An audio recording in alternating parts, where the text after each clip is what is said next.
Well, former USDA Undersecretary Greg Ibaugh has joined the University of Nebraska's Institute of Agriculture and Natural Resources.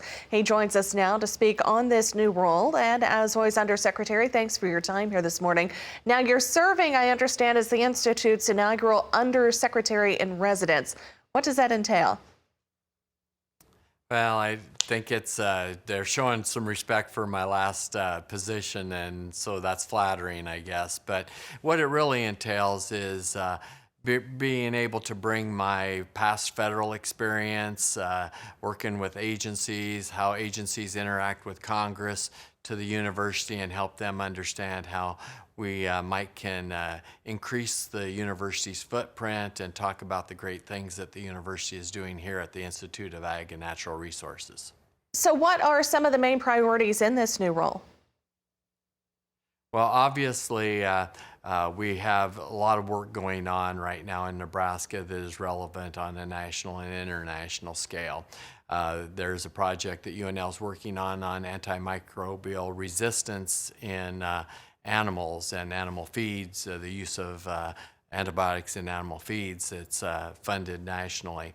And so, we bring an interdisciplinary approach. The College of Medicine, the Animal Science Department, and many other departments are part of the study, and we hope to be able to continue there. Biotechnology is something I was very interested in at USDA. UNL has some great opportunities to stretch their scope there as well. And then conservation. We know that the new administration is going to approach conservation a little bit differently. Secretary Vilsack's already announced interest in carbon. And so we want to position the University of Nebraska to be able to be part of that discussion on conservation policy. Undersecretary, congratulations on your new role. But before we wrap things up, of course, as we mentioned earlier, we're celebrating National Agriculture Week. What is your message to the ag community? Well, as a farmer myself, I think the message to the ag community is continue to be involved with telling your story, help your neighbors and friends that aren't involved in production agriculture every day.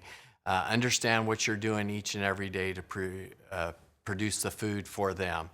It's also important to be part of organizations that share the good word about what agriculture does, because we have lots of voices that are against us in agriculture, and to be able to be part of being active ourselves and being parts of organizations that defend us is very important.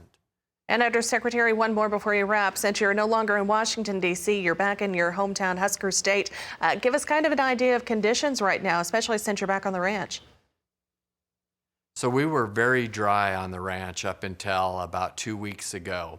And we've had two big moisture events here in Nebraska that have been very good for the eastern side of the state as well as the central part of the state where our ranch and our farming operation is located. The western side of the state still could use more rain, and they're behind and they need to catch up. Well, as always, thank you very much for taking the time to chat with us this morning. We appreciate it. Undersecretary Greg Ibaugh with the University of Nebraska Lincoln's Institute of Ag and Natural Resources.